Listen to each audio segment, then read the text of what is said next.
What I did, I was actually concerned with the problem of the commons. I read Garrett Hardin's article in Science Magazine.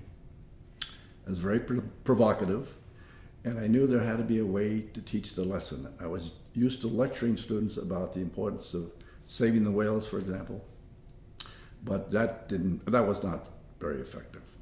They were actually quite bored with that, and so I said there's got to be a better way to do this. And I started thinking about a game and how it might work. And in 1975, I had just had some ideas at that time. I went to my first ISAGA conference, and then I learned how valuable games are in terms of education. And so then I was encouraged to continue developing the game, and I worked on it for my students, and I worked on it for maybe another 3 years, and we were testing it. And then finally, about 1979, we had a pretty good model, and we continued to use that game for about 6 or 7 more years. I used it with my introductory psychology students, and one of the beautiful things about gaming is the players get involved, and the teacher facilitator fades out of the system. Yeah. And the players take over, and it's their world, and they're really into it. Yeah. And no way can a lecture compare with that. One of the things the first thing that a facilitator needs to have is to be prepared, thoroughly prepared. He or she must understand the game thoroughly, have played it a number of times, so well that they don't have to look at the guidebook to facilitate. Yeah, that's the first thing, and it's important. I think Elizabeth made a good point yesterday when she said the beginning, the start of a simulation, our game is very important. And how it starts sometimes determines how everything will flow after that. So you have to give the players an opportunity to be at ease.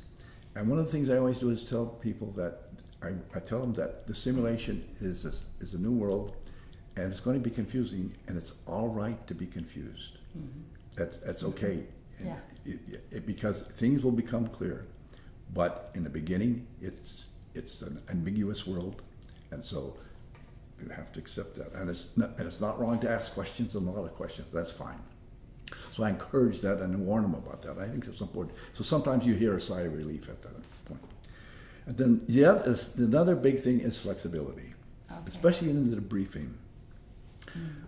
You may and again, you have to be prepared with the debriefing. You have to have your questions down. What is it that you want to probe for to see if they learn the model behind your simulation. But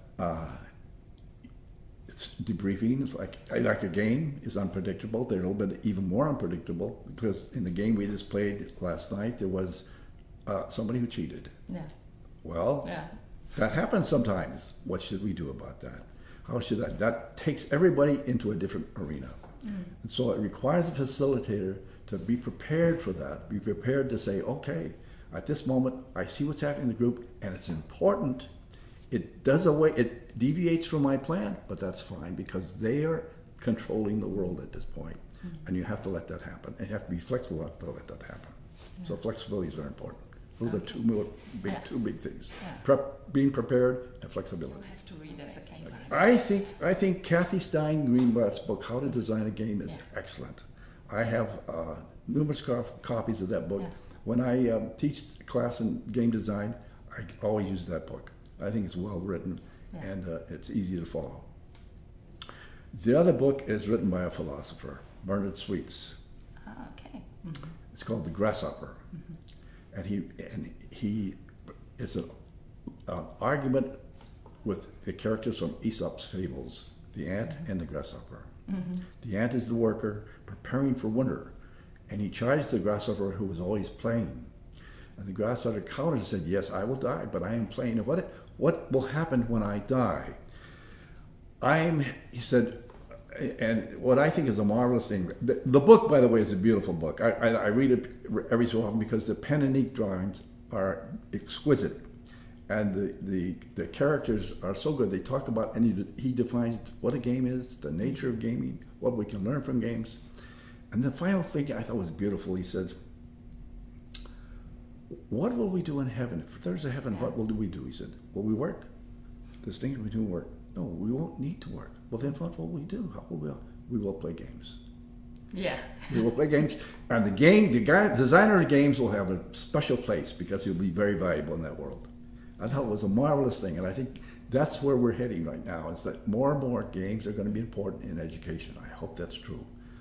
I firmly believe, I mean, I could not teach a course without using games and simulation now.